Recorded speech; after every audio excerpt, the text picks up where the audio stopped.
Alright, well, I'm back at the layout, but this is going to be a different type of video. You ain't staying on the top.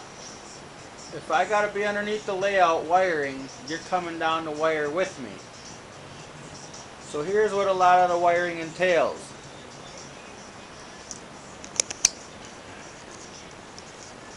Here's a lot of the wiring. Most of them hanging down are either power wires and computer cables. They're all just soldered into a power cable like a computer cable. And then these, which are hanging down, are all switch wires, which I just redone my panel and just hooked up all those switches and put them into the back of this, which you really can't see, but if you look close with the light,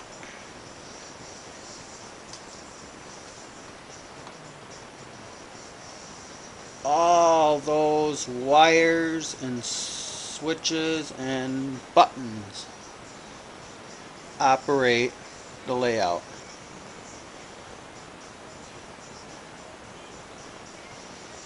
Now the reason why I took them off, I have it so that this comes off, is for transport.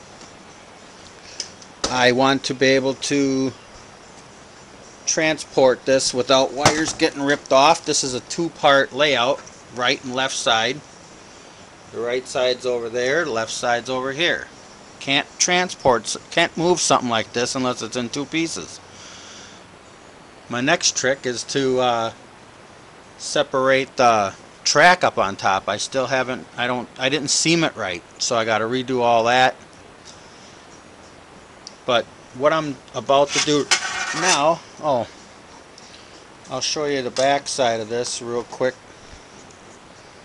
All those wires ended up going into those computer pieces. Some are for switches, some are for power. So then you just plug in and go. So now all the power wires and all these wires that go from here over to that other side, when you pull the layout apart, you have to have some kind of disconnect. So that's what I'm about doing right now, is building the disconnect so that everything on this side stays on this side and everything on that side gets pulled apart. Otherwise you got to rip everything out, and that's not any fun. You try to make a layout mobile.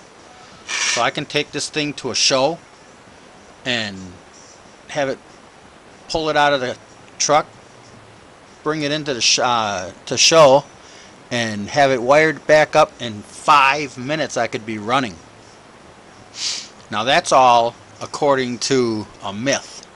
Fact states, if you don't do the right track work, there's parts in there, the track comes apart right down the line right there. And if those tracks don't come apart just right, when you slip them back together, you are going to have a nightmare. Now my nightmare starts way up underneath the layout, up there on the top of that ledge. There's track right there at that seam under here, and that is my nightmare. If I don't have that set right, when I pull that layout apart, those tracks will come apart, but if I can't get them back together, that's why I got to have that section right there that you see stay open. I can't lock that seam in, so I can open that up, put the layout together, and then put the top back on and run the layout. That could take about an hour. I'm still working on that to perfect it, to get it better. I got a couple ideas. I'm thinking about having that whole piece there a separate section, and then building a wooden like half box, and then putting hinges on it, and then I'll cut all the track, and they'll be permanently cut, so that if I need to take this apart, then it's just flip it up, pull it apart, put it back together, put the tracks back in, you're done. If anything ever happened down there, I can just flip that track up like a little door and work on anything, and you got to line the track up perfectly up there too, so that trains don't fall off. Is it possible? Anything's possible if you do it right. Anything's possible, because all things are possible for those who believe in Jesus, because Jesus says you can do all things through Christ who strengthens you. And it just takes a little thought. God gave you a brain for a reason. But yeah, this is quite the little doing. It looks like a lot, but come on. It's really kind of simple. It's either wires go to the track, 2 wires, right and left side of each track, and you just follow the wires. It's not really that difficult. And on a switch, you got 3 wires. Whoop-de-doo. You know, red. On this wire is different. This wire here is I bought. So this wire is red, orange, and brown. Brown is common. Red is red. That's the power. And then green is the other side of the solenoids of the switches, which isn't no big deal. When you put power into a switch, the tracks, what are called points, go one way, the diverting route, and then when you hit it again on the opposite side, like on here for example, the red is diverting, the black is straight. You hit this button, and then power runs through the solenoid on the magnetic solenoid on the switch, and it pushes it so it goes this way.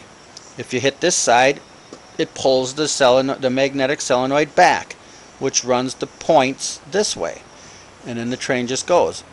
These are supposed to be different, but in order to get them on a panel like this, you have to use these small little momentary contacts.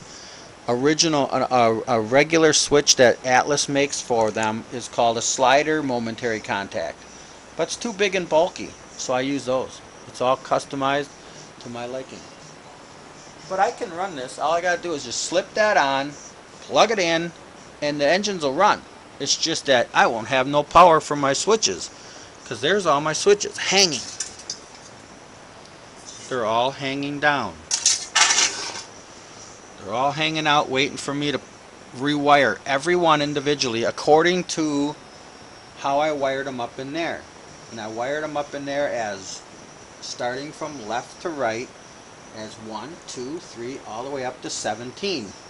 So I had to go 1 through 12, and then I had to go 1 through 17. So actually 1 through 12 is just the left side, and then 1 through 17 is the right side, because there's 17 switches on the right and there's only 12 on the left, or 11 on the left.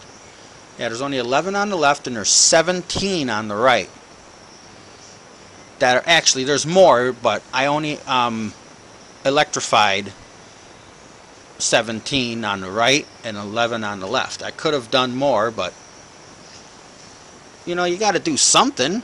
You can't have everything remote control. You got to be able to go over and stand by the switch and switch it. On the real layouts, the prototypes, do you think they can just call up and say, hey, switch this switch over here in no man's land? No. You got to get out and do it yourself. So I want you guys on YouTube to see this. So it's going on 9:38. And I need to get off of this because they only allow you 10 minutes. So hope you guys maybe learned something. If you got any questions, give me a holler. I want to hear what you guys got to say. Take care. Talk to you soon. Bye.